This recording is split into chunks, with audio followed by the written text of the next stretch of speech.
네, 지금은 신구약 중간사 10강 페르시아 두 번째 시간입니다.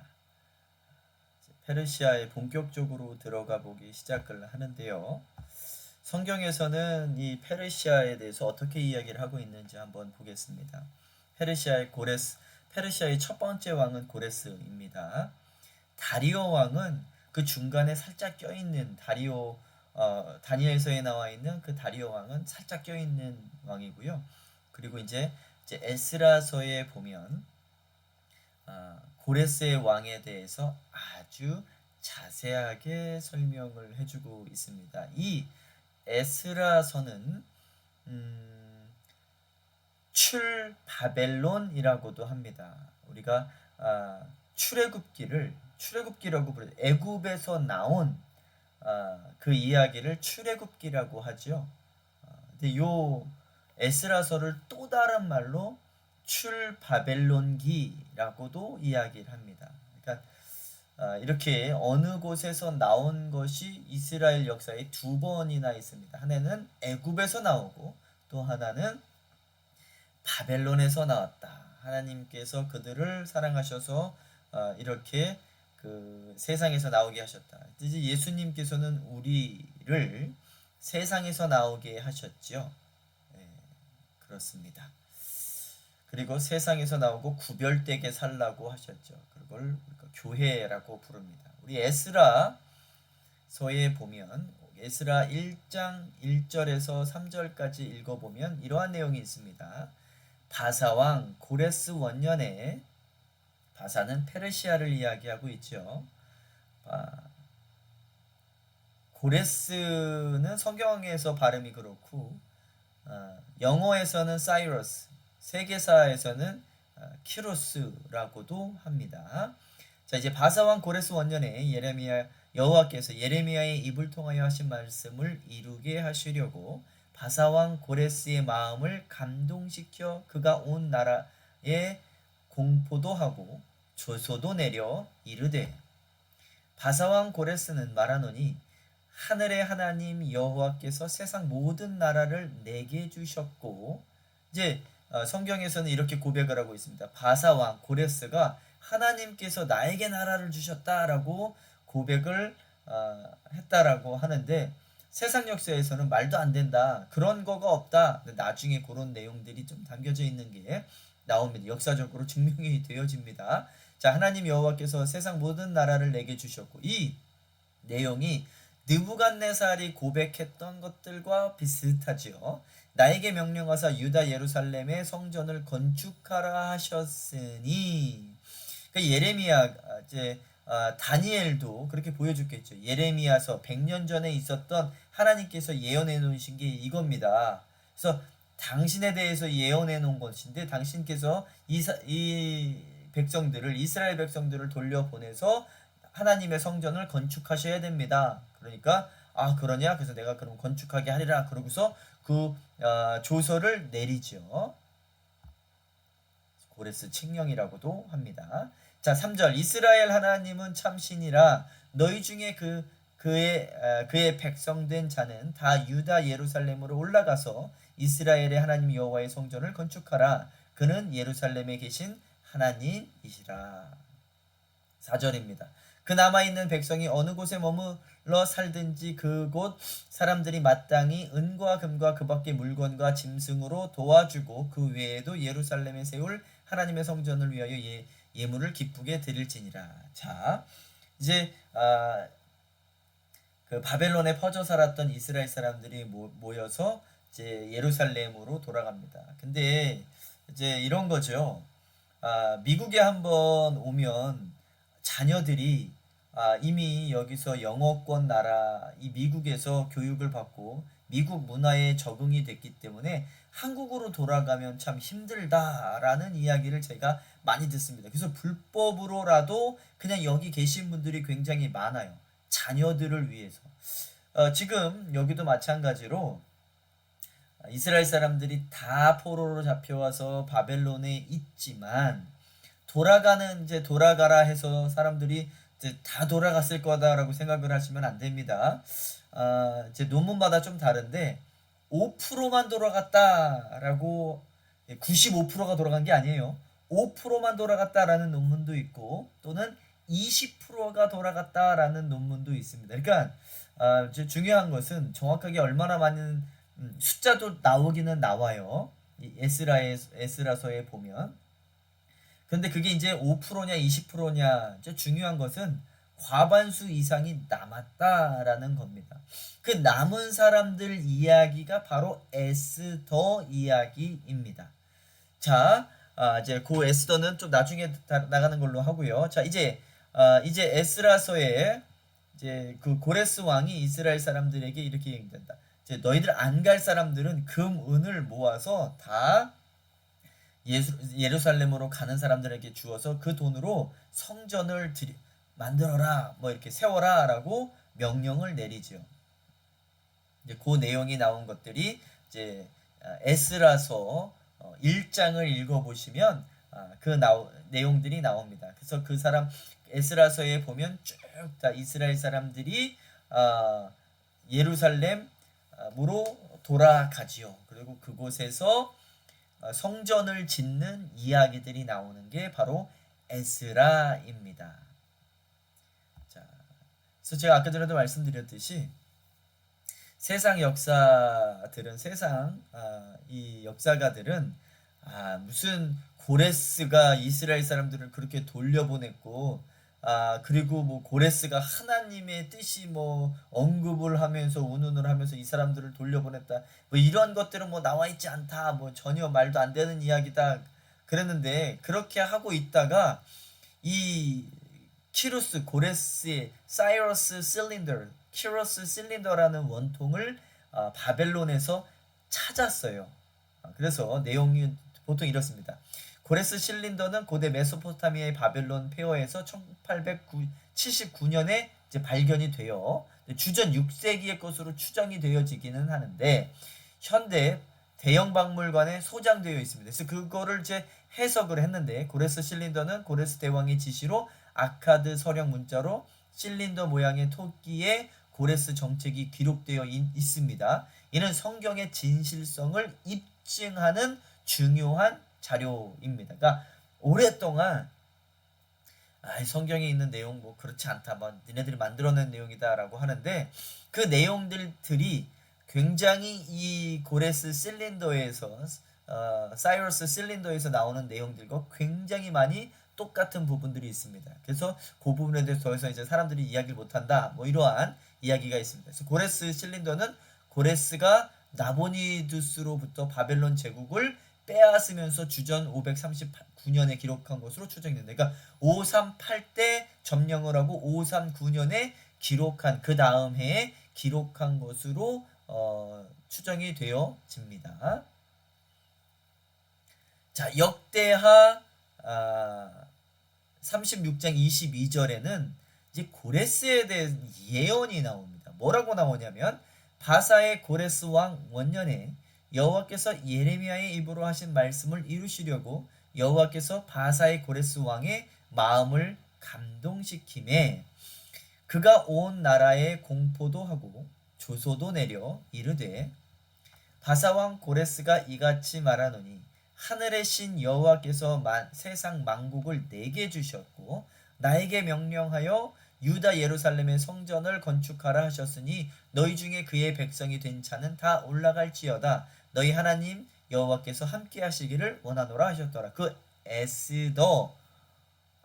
에스라 내용하고 굉장히 똑같지요. 자, 이사야에서도 똑같은 말을 하고 있는데 예언을 하고 있는데 지금 이 고레스가 있었던 그 앞에 선지자는 다니엘이고요. 다니엘 앞에 있었던 사람은 예레미야 앞에 있었던 사람은 이사야입니다. 이게 지금 200년이 넘은 시간에 고레스도 예언해주고 있었던 겁니다. 자, 44장 27절입니다. 기품에 대하여는 이르기를 말하라 내가 내 강물을 마르게 하리라 하며 이게 무슨 말이냐 설명해 드리겠습니다. 고레스에 대하여 이르기를 내 목자라 그가 나의 모든 기쁨을 성취하리라 하며 예루살렘에 대하여 이르기를 중건하라 하며 성전에 대하여 내 기초가 놓여지리라 하는 자라. 이게 지금 200년도 때 이름까지 언급하면서 쓴 내용입니다. 고레스 왕이라고. 그런데 지금 이 기품에 대해서 강을 마르게 하라. 이게 무슨 말이냐? 바벨론은요. 바벨론 그 성이 성 주변으로 무엇을 만들어 놨죠? 강을 이렇게 만들어 놨습니다. 그게 그 자기네들 먹을 물도 있지만 다른 나라에서 쳐들어오지 못하게끔 했는데 하나님께서는 이 강물들도 마르게 해서 그 바벨론을 공격하게 하리라, 바벨론을 무너뜨리리라 라고 하시는 말씀입니다. 아주 자세하게 예언해 놓고 있지요. 자, 5장 1절입니다. 여호와께서 그의 기름 부음을 받은 고레스에게 이같이 말씀하시되 내가 그의 오른손을 붙들고 그 앞에 열국을 항복하게 하며 내가 왕들의 허리를 풀어 그 앞에 문들을 열고 성들의 문이 닫히지 못하게 하리라. 자, 그러면 이 고레스는 하나님께서 기름 부은 자래요. 하나님께 기름 부은 자들이 많이 있죠. 근데 그 모든 그런 기름 부은 자들이 하나님을 배반하지 않고 잘 가던가요? 하나님은 예언해 놓고 어떠한 사람들을 하나님의 주권의 힘으로 세워두지만 그 뒤의 일들은 자유의지를 가지고 내가 하나님께 영광을 돌려야 되는 것은 내 자유의지입니다. 고레스, 느부갓네살도 다 하나님께 선택받고서 그 나라를 맡겨주셨는데 하나님의 뜻대로 끝까지 이루지 못하고 자기 뜻대로 멋대로 하다가 결국들은 다 혼나지요. 고레스도 하나님을 잘 믿고 천국에 간 사람은 아닙니다. 기름을 받고 하나님께 허락은 받았지만 그 페르시아를 받았지만 하나님 뜻대로는 앞에 부분은 이스라엘 백성들을 보내기는 했지만 하나님의 뜻에 맞춰서 이끌어가지는 못했죠. 결국 그 중간중간에 계속해서 하나님의 사람들을 심어 놓습니다.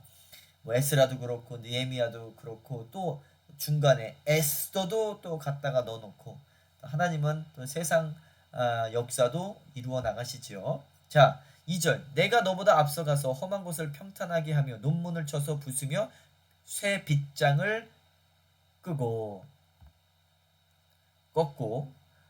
내게 흑암 중에 보아와 은밀한 곳에 숨은 재물을 주어 내 이름을 부르는 자가 나 여호와 이스라엘 하나님인 줄을 내가 알게 하리라. 내가 나의 종 야곱 내가 택한 자 이스라엘 곧 너를 위하여 내 이름을 불러 너는 나를 알지 못하였을지라도 내게 칭호를 주었노라. 고레스는 너는 나를 알지 하나님을 알지 못했지만 나는 너를 알았고 너에게 칭호를 황제라는 칭호를 주었다라고 말씀하시는 거죠. 나는 여호와라 나 외에는 다른 이가 없나니 나밖에 신이 없느니라.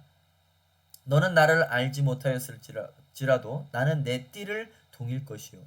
자, 여러분 이 말씀은 여러분들 굉장히 잘 알고 있어요. 나는 여호와라 나 외에 다른 이가 없나니 이 말씀은 이사야서 45장 5절에 나와 있는 말씀입니다. 근데 이 말이 누구한테 하는 말이었냐? 페르시아의 첫 번째 왕 고레스한테 한 말이에요. 나밖에 신이 없느니라 너는 나를 알지 못하였을지라도 여기서 너가 고레스라는 거죠. 그러니까 세상 역사를 알아야지만 이사야서도 해석이 돼. 여기서 도대체 너는 누구야? 라고 말하지 마시고 이제는 페르시아의 고레스 이게 몇 년 뒤의 역사를 예언하신 거예요? 200년 뒤에. 6절입니다. 해 뜨는 곳에든지 지는 곳에든지 나밖에 다른 이가 없는 줄 알게 하리라. 나는 여호와라 다른 이가 없느니라. 그러니까 이 세상에 있는 윤석열 대통령이든 김정은이든 지금 미국의 트럼프 대통령이든 다 하나님께서 세워주신 거예요. 그리고 그 전에 미국의 그 전에 있었던 바이든 민주당이라고 해서 하나님이 세워주신 게 아닌 게 아니냐? 그렇지 않습니다. 다 하나님이 김정은이도 세워줬고 우리나라 윤석열 대통령 전 문재인 대통령도 하나님께서 세워주셨고 세워주셨지만 하나님을 섬기면서 따라가면서 섬기는 것은 자기들 자유의지에 달려있다. 하나님을 섬겼으면 복받는 자고 그렇지 않으면 저주받는 자고. 자, 7절입니다. 나는 빛도 짓고 어둠도 창조하며 나는 평안도 짓고 환란도 창조하나니 나는 여호와라. 이 모든 일들을 행하는 자니라. 이 모든 땅이 이거는 이제 예레미야입니다. 여기까지는 이사야 썼고요. 예레미야에서 나오는 예언입니다. 이 모든 25장 11, 12절 이 모든 땅이 폐허가 되어 놀랄 일이 될 것이며 이 민족들은 70년 동안 바벨론의 왕을 섬기리라. 여호와의 말씀이니라. 70년이 끝나면 내가 바벨론의 왕과 그의 나라와 갈대아인의 땅을 그 죄악으로 말미암아 멸하여 영원히 폐허가 되게 하되. 이제 100년 전에도 200년 전에도 하나님께서는 같은 것을 예언해 놓고 계십니다. 자, 제가 갑자기 고레스 왕 설명을 하다가 지금 이상한 주화예요, 주화. 요거는 이제 이게 진짜 주화인데 이게 지금 무슨 주화냐면 이게 어디서 많이 본 사람 아닙니까? 트럼프 대통령이고요. 요 앞에 나와 있는 사람이 고레스 왕입니다. 고레스 왕을 여러분 뭐 이렇게 구글이나 고레스 왕 이렇게 쳐보면 대충 이렇게 생겼을 것이다 라고 해서 그려놓은 게 있어요. 그래서 그 그림을 갖다가 놓고서 주화에 넣습니다. 이게 도대체 무엇이길래 왜 이 고레스 왕 그 뒤에 또 트럼프는 자기 얼굴을 이렇게 그려놓고서 주화를 놓고 이거 파는 겁니다. 왜 이렇게 팔고 있는 것인지, 왜 고레스 왕 이야기하다가 갑자기 이 얘기를 하는지. 여러분, 세상 돌아가는 것들은 성경을 꼭 알아야지만 세상 돌아가는 것을 해석하고 이해할 수가 있습니다. 2018년 4월에 벌써 7년 전 얘기를 하는 겁니다. 미국 대사관을 텔아비브, 그러니까는 이스라엘의 수도가 예루살렘이 아닙니다. 예루살렘이고 싶지만 거기는 분쟁 지역이기 때문에 그렇게 하지 못해요. 그래서 텔아비브라는 지역을 수도로 갖고 있어요. 이스라엘 사람들은. 그래서 그 수도에 미국 대사관을 세워 놨습니다. 그런데 트럼프가 대통령이 되면서, 지금 말고 그 전에 대통령이 되면서 자기 멋대로 대사관을 텔아비브에서, 이스라엘에 있는 미국 대사관을 텔아비브에 있는 대사관을 예루살렘으로 옮겼어요. 이게 무슨 의미를 가지고 있냐? 일단 대사관은 그 나라의 수도에 있습니다. 첫 번째로 그 나라가 굉장히 크면 수도 이외에 두 번째 큰 수도, 그 두 번째 큰 지역, 세 번째 큰 지역으로 가요. 작은 지역에다가 대사관을 만들어 놓는 나라는 없습니다. 그런 경우도 없고, 대사관을 세워놨다 그럼 거기가 바로 수도라는 거예요. 그래서 수도였기 때문에, 텔아비브가 이스라엘의 수도였기 때문에 거기에다가 미국 대사관을 만들었는데 예루살렘으로 옮겼어요. 그 말은 이 트럼프가 내가 예루살렘을 이스라엘의 수도로 만들어 놓겠노라 뭐 이렇게 그 선언을 한 거랑 똑같습니다. 그리고 그렇게 옮기고 나서 고레스 왕, 근데 그게 무슨 문제가 있느냐? 아주 큰 문제가 있어요. 자, 고레스 왕 얼굴이 새겨진 제3성전 동전을 발행을 합니다. 이게 제3성전이. 그럼 삼성전은 뭐냐? 자, 이게 주하고요.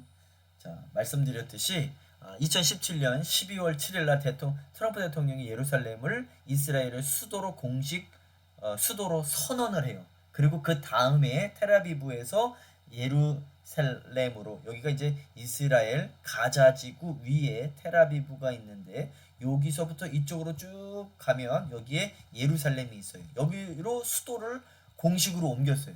근데 이게 얼마나 웃긴 거냐면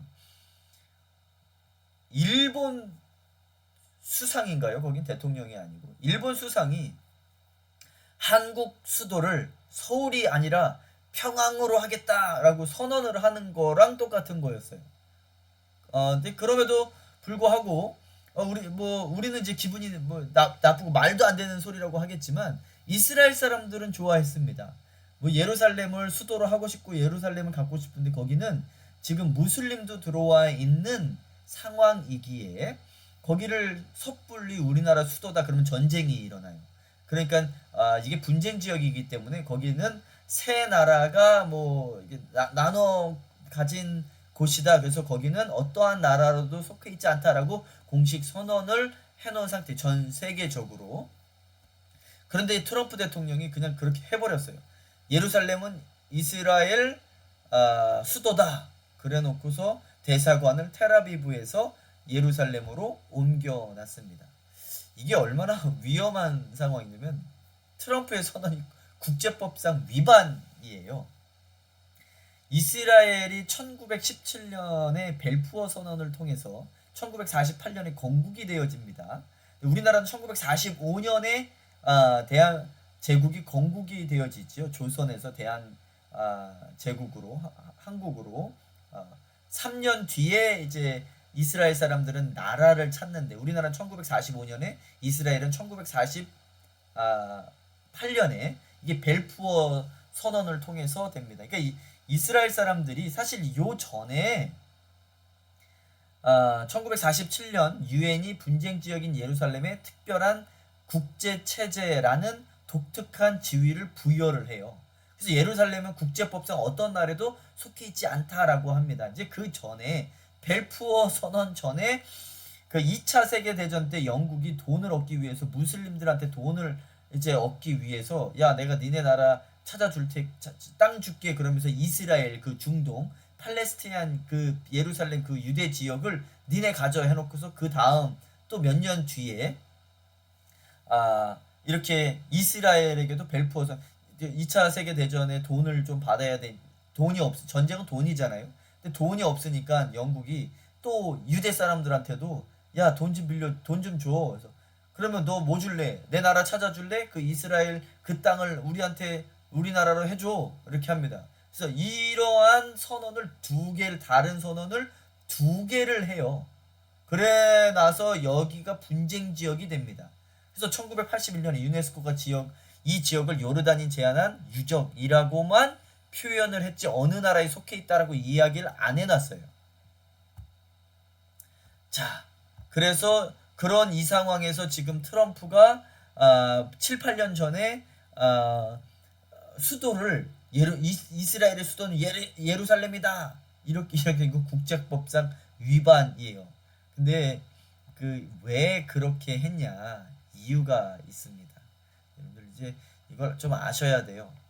아모스에 뭐라고 있냐면 9장 11절 15절에 보면 그날에 내가 다윗의 무너진 천막을 일으키고 그 틈을 막으며 퇴락한 것을 일으켜 옛적과 같이 세우고 내가 너희를 그 본토에 심으리니 너희가 나의 준 땅에서 다시는 뽑히지 아니하리라. 이는 내 하나님 여호와의 말씀이니라. 이게 이스라엘이 이제 망하고 나서 이제 건국 1948년도 때 건국을 하면서 독립 낭독을 했어요.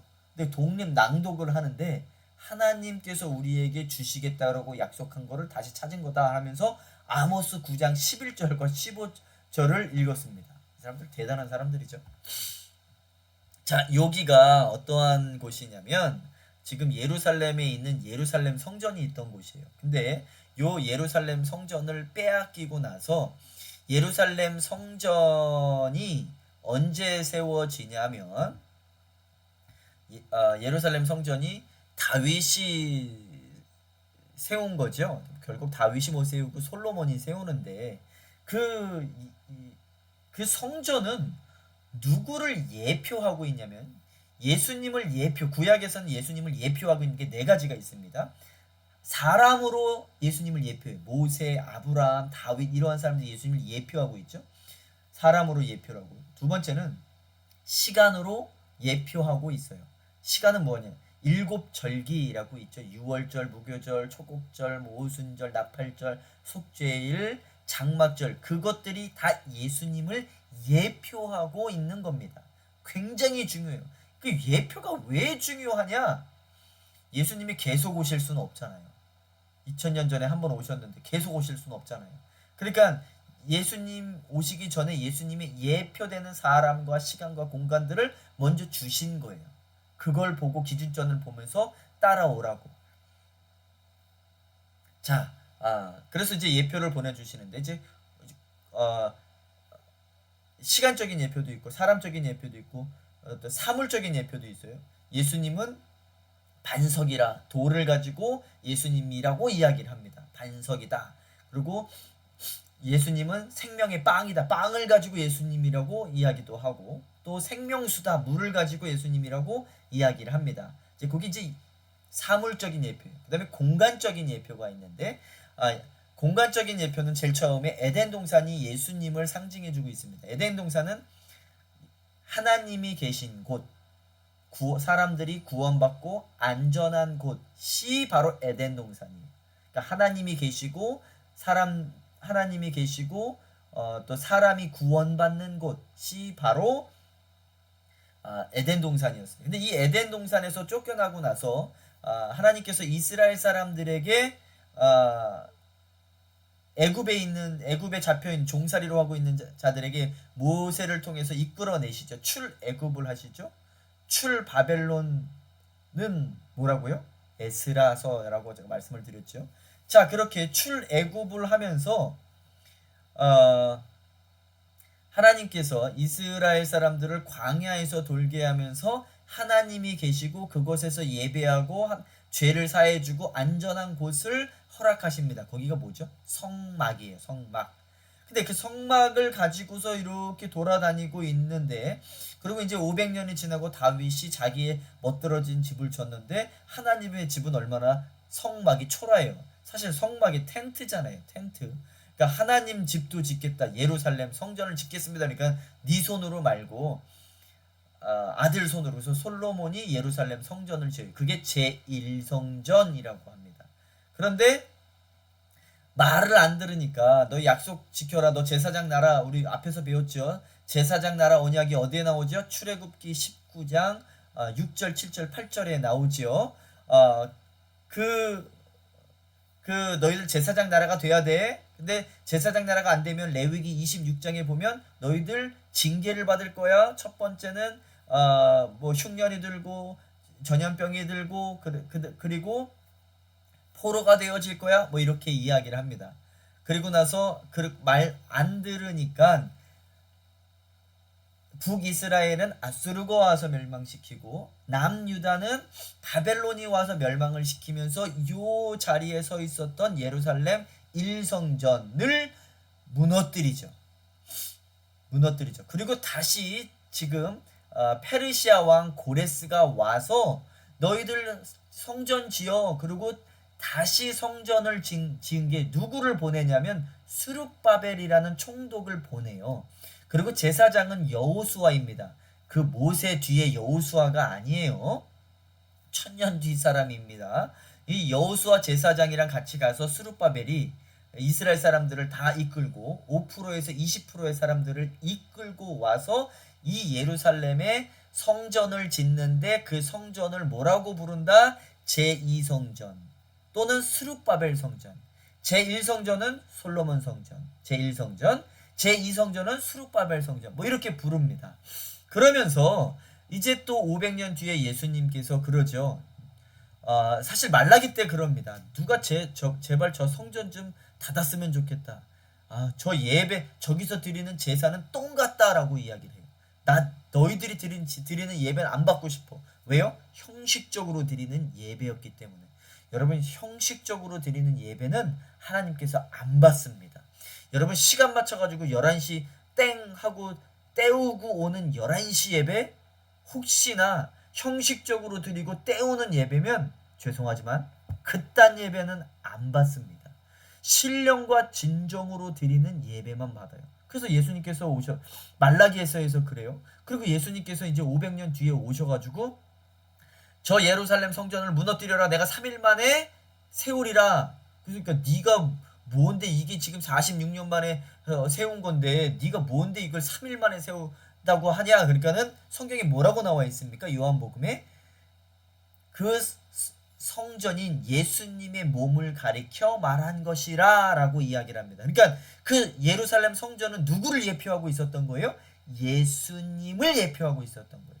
예수님을 예표하고 있는 공간적 예표는 성전, 제2성전, 제1성전, 성막, 그리고 또 그 전에 이제 노아의 방주도 구원받는 곳, 하나님이 계신 곳, 그 전에는 에덴 동산, 이렇게 예수님을 예표하는 공간적 예표가 이렇게 있었지요. 근데 이제는 이 성전이 제2성전도 예수님이 돌아가시고 예수님이 뭐 AD 33년에 돌아가셨다 치면 예수님은 태어나시긴 게 BC 3년 4년이라고 봅니다. 정확하게 AD 0년에 태어나신 게 아니에요. 자, 여하튼 간에 AD 33년에 돌아가셨다 치고 AD 40년 뒤에 AD 70년도 때 로마 타이루스 디도 장군이 이 이제 두 번째 예루살렘 성전을 무너뜨려요. 근데 예수님께서 예언하신 거예요. 근데 우리는 성전을 다시 세워야 될 이유가 있나요? 없나요? 전혀 없습니다. 이제는 예수님께서 오셨고 예수님께서 그 예수님의 몸된 교회를 남겨놓고 가셨어요. 그걸 우리가 뭐라고 부른다? 교회라고 부른다. 그래서 교회는 아주 중요합니다. 옮겨 다니면서 다녀야 될 곳이 아니라 내가 예수님의 몸에 동참하고 세워야 될 곳이 교회예요. 이제는 뭐 예배만 드리고 막 1시간 때우지, 어느 교회를 가든 때우지, 절대 그런 생각, 죄송하지만 좀 센 얘기를 쓰겠습니다. 그따위 생각을 가져서는 안 됩니다. 자, 그래서 지금 예루살렘 성전이 없어요. 예루살렘 성전이 있을 필요가 있어요? 없어요? 없어요. 예수님 실체가 오셨고 예수님께서 올라가시면서 승천하시면서 그 몸인 교회, 그 교회는 건물이 아니라 우리의 펠로우십, 믿는 사람들의 공동체를 이야기합니다. 그것을 남겨놓고 가셨기 때문에 제3성전은 필요 없어요. 그런데 지금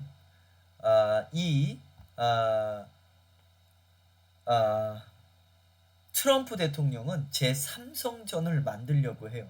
트럼프 대통령이 미국에서 믿는 사람들에게는 막 동성연애도 없애고 교회에 나쁘게 세워진 법들을 없애고 교회를 세워준다라고 해서 트럼프 대통령이 우리에게 너무 좋다라고 하지만 좋은 반면에 제3성전을 만들려고, 그러니까 이거를 몰라. 여기까지 제3성전은 정말 있을 필요도 없고 예수님을 반대하는 겁니다. 왜?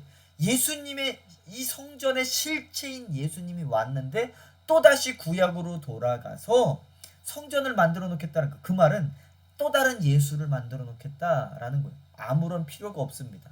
그러니까 여러분들이 세상 돌아가는 것도 알아야 되고, 알려면 성경을 읽어야 되고, 성경을 알려면 성경에서 말하는 내용을 해석하고 이해해야 돼요.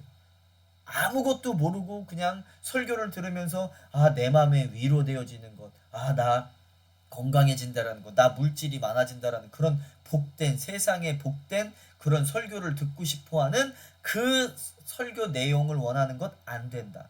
설교가 성경이 무엇을 말하고 있는지를 알아야지만 트럼프 대통령이 하는 행동이 잘못되었는지 잘 되었는지를 알 수가 있어요. 여러분들 모르면 도대체 뭔 내용인지 몰라 합니다. 자, 에스라 1장 2절에 우리 아까 읽었던 내용이지요. 나에게 명령하사 유다 예루살렘의 성전을 건축하라고 하셨으니, 그러니까 지금 트럼프 대통령이 고레스 앞에다가 자기 더블로 자기 얼굴을 이렇게 그 동전 주화에 그려놨지요. 그 말은 내가 고레스가 되어지겠다라는 내용이에요. 예루살렘 성전을 또 새 3성전을 세우겠다. 성경에는 성전을 세우라라는 말이 없어요. 이해가 되지요?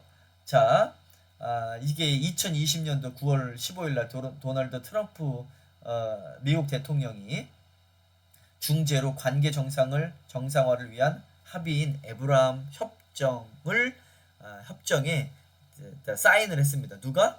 바레인 압둘라 티비 빈 라시드 알자야니 외무장관, 이게 왼쪽에서 첫 번째입니다. 그리고 이스라엘의 베냐민 네타냐후 총리와 지금 또 총리죠. 그 다음에 오른쪽에 있는 아랍에미레이트의 셰이크 압둘라 빈 자예드 알 나흐얀 외무장관이 문서를 들어 보이고 있습니다. 근데 이게 영적으로 얼마나 무서운 내용이냐면 이제 이렇게 아브라함 협정이라는 것을 맺었어요. 여러분 이거는 저만 알고 있는 거고 어디서 비밀스러운 걸 제가 어디서 찾아온 게 아니라 여러분들 뭐 구글이나 네이버에서 찾아보면 아주 쉽게 나와요. 이건 뉴스에서도 나오고 아주 쉽게 찾을 수 있는 내용입니다. 여러분들이 모르니까 그런가 보다 라고 넘어가지만 절대 그냥 넘어갈 내용이 아니에요. 이게 그러니까 제가 이 중간사가 너무나 중요하다는 게, 특히 역사가 중요하다라고 하는 게 이러한 미래를 내다볼 수 있어요. 성경을 보고 미래를 내다볼 수 있어야 됩니다. 근데 이 것들이 또 이러한 협정들을 통해서 뭐를 하려고 하냐면 이렇게 모든 이렇게 종교인들을 불러 놓아 놓고서 종교를 합치려고 해요.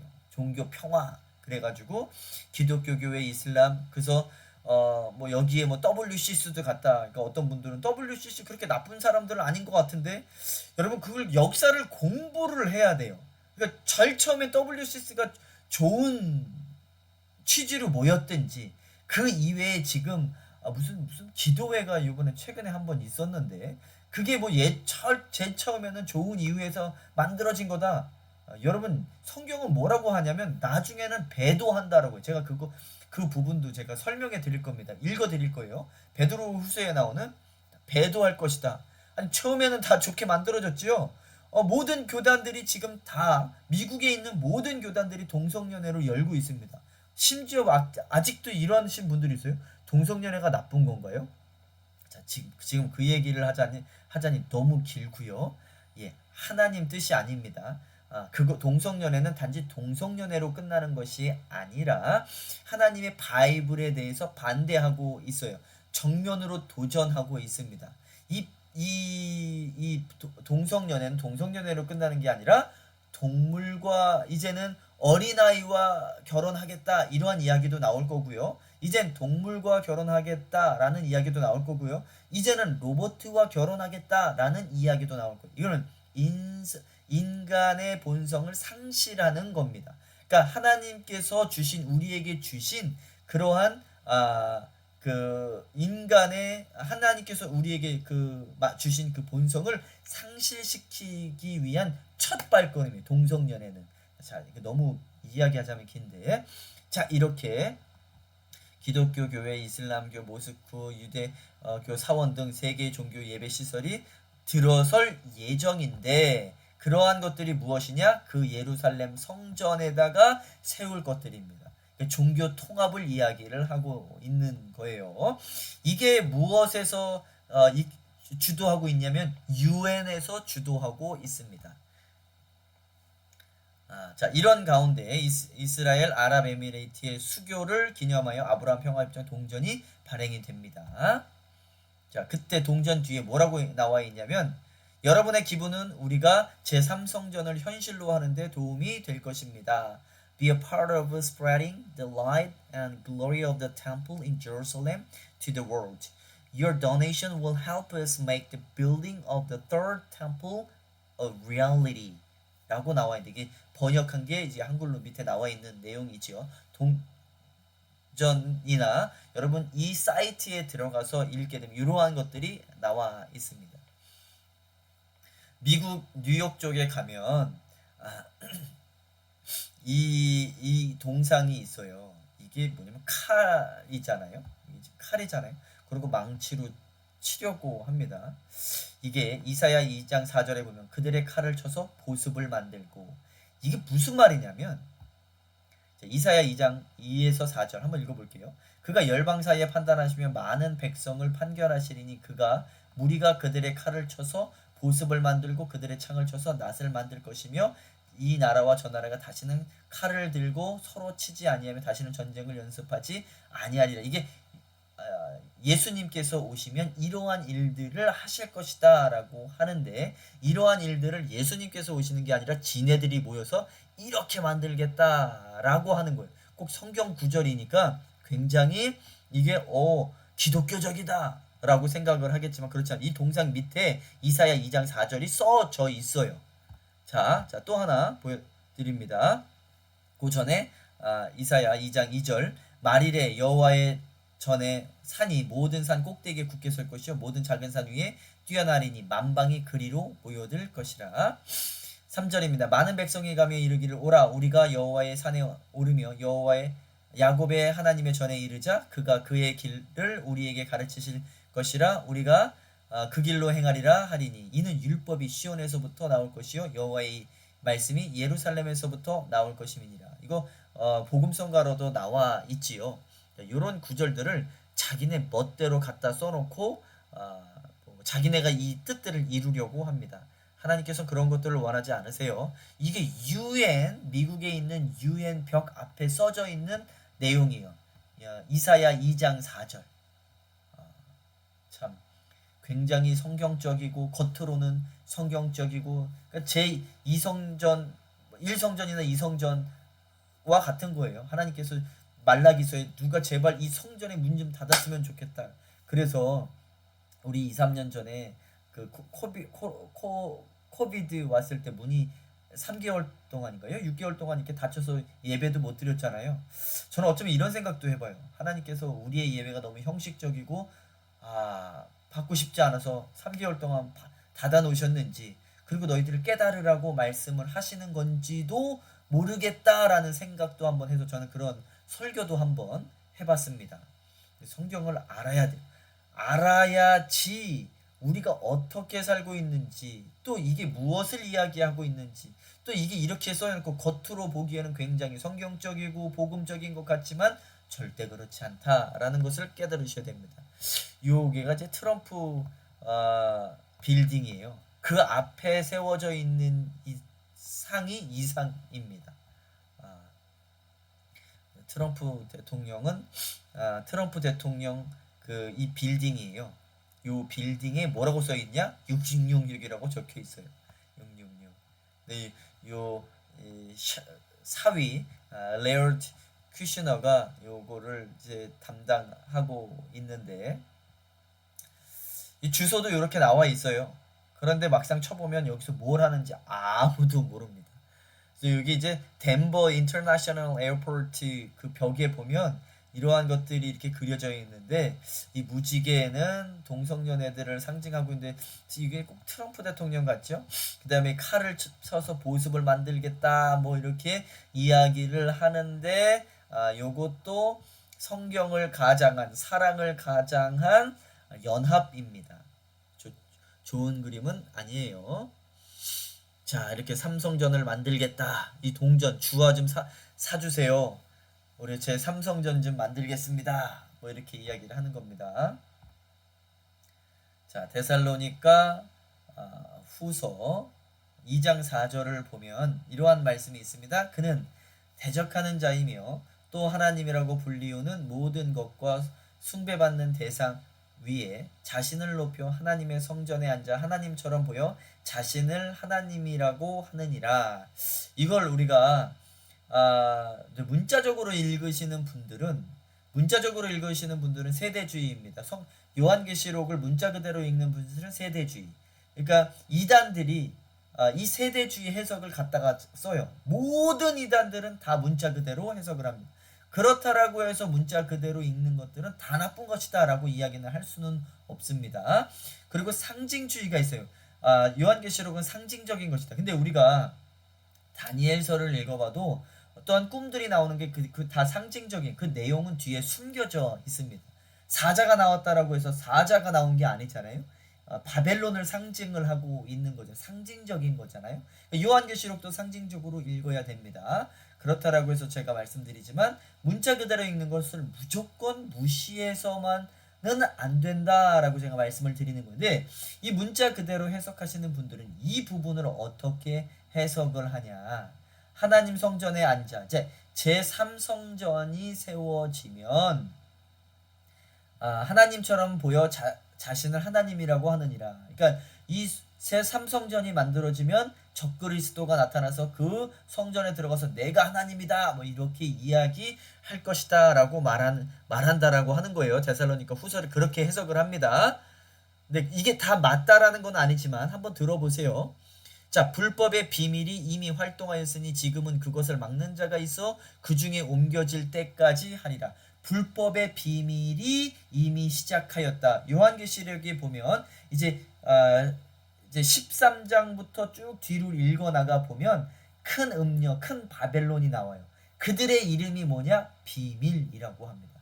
그러니까 비밀 결사대, 이 세상에 비밀 결사대가 뭐 많이 있다. 그들이 세상의 아젠다를 만들어서 이 세상을 움직인다. 음모론들 있잖아요. 그래서 뭐 프리메이슨들, 뭐 일루미나티, 그들이 뭐 세상을 움직인다. 근데 그들의 이름이 뭔지 아십니까? 비밀입니다. 이건 뭐 저만 알고 있는 게 아니에요. 그래서 그러면 교수님은 그 음모론들 말하고 있는 것들을 다 믿으십니까? 그것도 맞다라고 합니까? 저는 절대 그것을 맞다라고 이야기를 하지는 않아요. 그러나 그 사람들이 적그리스도를 따를 교회를 반대하는 이 세상을 움직일 그룹일 가능성은 굉장히 높다라고 보기는 하지. 그러니까 그거랑 저거랑 뭐가 다르냐? 이런 거예요. 베리칩이 나와가지고 어떤 사람들이 베리칩을 압니까? 목사님 그 베리칩에 대해서 왜 설교를 안 하고. 여러분 성경에 베리칩이라는 이야기가 나와 있습니까? 베리칩이 666인데 뭐 이렇게 말씀하시는 분들이 있어요. 그런데 그것은 현상주의입니다. 지금 우리가 우리 눈앞에 있는 그 거룩한 예배 하나도 올바로 드리지 못하고 형식적으로 드리면서 그 무슨 666이건 뭐 베리칩이건 그게 중요한 게 아니에요. 우리가 중요한 건 지금 이 순간 우리가 세상과 분리되어 거룩하게 살아가느냐, 올바른 예배를 드리고 있느냐 안 있느냐가 중요한 것입니다. 자, 계속 나갑니다. 자, 이미 이렇게 시작되었다. 그때 불법한 자가 나타나리니 주 예수께서 그의 입의 기운으로 그를 죽이시고 강림하여 나타나심으로 패하시리라. 악한 자의 나타남은 사탄의 활동을 따라 모든 능력과 표적과 거짓 기적과 불의의 모든 속임으로 멸망하는 자들에게 있으리니 이는 그들이 진리의 사랑을 받지 아니하여 구원함을 받지 못함이라. 이러므로 하나님의 미혹의 역사를 그들에게 보이사 거짓 것을 믿게 하심은 진리를 믿지 않고 불의를 좋아하는 모든 자들로 하여금 심판을 받게 하려 하심이라. 주께서 사랑하시는 형제들아, 우리가 항상 너희에 관하여 마땅히 하나님께 감사할 것은 하나님이 처음부터 너희를 택하사 성령에 거룩하게 하심과 진리를 믿음으로 구원을 받게 하심이니 이를 위하여 우리의 복음으로 너희를 부르사 우리 주 예수 그리스도의 영광을 얻게 하려 하심이니라.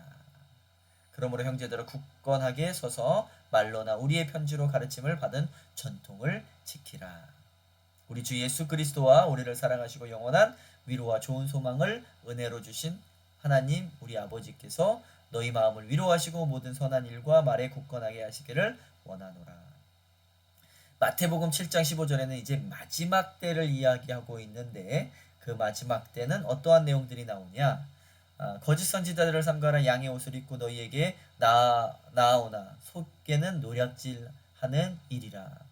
여러분 제가 말씀드렸지만 이 세상에서 하나님께 쓰임을 받았다라고 해서 그 사람이 무조건 천국을 간다? 그렇지 않습니다. 여러분 그래서 바울이 뭐라고 고백을 하냐면 내가 쓰임받고 버림받을까 두렵다라고 이야기해요. 그래서 내가 맨날 나를 쳐서 복종시킨다.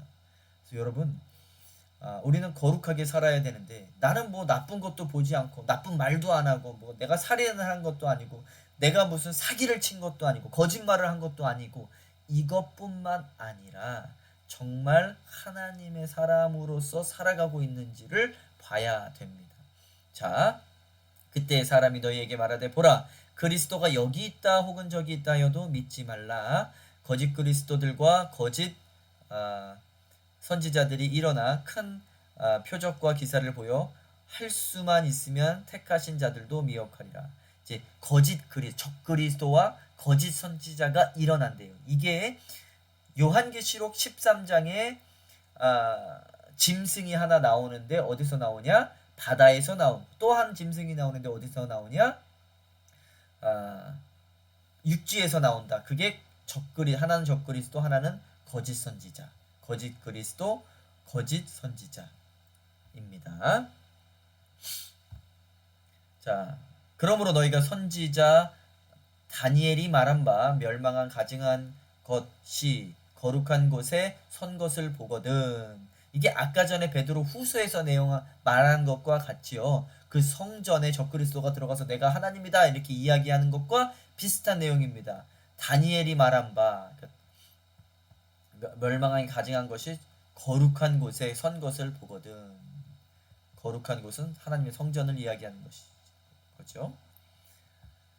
그들이 평안하다 안전하다 할 때 그때 임신한 여자들에게 해산의 고통이 이름과 같이 멸망이 갑자기 그들에게 이르리니 결코 피하지 못하리라. 그들이 평안하다 안전하다. 아까 전에 말씀드렸던 그 세 개의 종교들이 유엔에서 이루고 있는 종교 통합의 선두주자가 통일교예요. 통일교는 그 뜻입니다. 모든 종교를 합쳐서 나가겠다. 그래서 이 유엔의 그 종교 통합 그 부서가 있어요. 이건 뭐 저만 알고 있는 거 아닙니다. 그 부서가 굉장히 세요. 거기에 돈을 많이 투자하고 있는 게 통일교 중에 하나가 통일교예요. 거기에는 기독교도 합쳐지려고 하고 무슬림 무슨 뭐 부다 뭐 다 합쳐지려고 하는 겁니다. 그들의 슬로건이 뭐냐? 평안하다 안전하다예요. 평안하다 안전하다. 자, 형제들아 너희는 어둠에 있지 아니하매 그날이 도둑같이 너희에게 임하지 못하리라. 그러나 자, 우리 마태복음에서 보면 그날이 도둑같이 이른다라고 했죠? 근데 데살로니가전서 5장 4절에는 그날이 너희에게 도둑같이 이르지 못한대요. 어떤 사람이 말씀을 알고 공부하고 그대로 살아가는 사람, 깨어있는 사람들이 걔는 그날이 도둑같이 이르지 못한대요. 여러분, 우리에게는 그날이 도둑같이 이르지 못합니다. 그래서 공부하고 배우고 알아야 돼요. 그래서 중간사가 중요하다라고 제가 말씀을 드립니다. 자, 5장 5절에는 너희는 다 빛의 아들들이요 낮의 아들이라 우리가 밤이나 어둠에 속하지 아니하나니. 그러므로 우리는 다른 이들과 같이 자지 말고 오직 깨어 정신을 차릴지니라. 데살로니가전서 5장 16, 17, 18절에 항상 기뻐하라 범사에 감사하라 쉬지 말고 기도. 이 내용이 이 뒤에 나옵니다. 여러분들 그렇게 사셔야 됩니다. 자, 자는 자들은 밤에 자고 취하는 자들은 밤에 취하되 우리는 낮에 속하였으니 정신을 차리고 믿음과 사랑의 호심경을 붙이고 구원의 소망의 투구를 쓰자. 하나님이 우리를 세우심은 노하심에 이르게 하심이 아니요 오직 우리 주 예수 그리스도로 말미암아 구원을 받게 하심이라. 예수께서 우리를 위하여 죽어서 우리로 하여금 깨어 있든지 자든지 자기와 함께 살게 하려 하셨느니라. 자, 어떻게 페르시아 고레스를 설명하려다가 보니까 이 고레스랑 지금의 세상이 어떻게 연결되어지고 있는지를 우리가 볼 수 있지요. 출애굽기는 애굽에서 탈출하는 세상에서 탈출하여 거룩히 살아가는 광야 교회를 이야기하고 있고 에스라는 출바벨론을 해서 이제 거룩한 삶을 살아가는 이스라엘 백성들을 그려줍니다. 우리도 세상에서 구별되어서 이 세상에서 거룩히 살아갈 때에 마지막 때를 준비할 수 있는 자들이 되어질 수 있는 겁니다. 자, 우리 오늘 강의는 여기까지 하는 걸로 하겠습니다. 수고하셨습니다.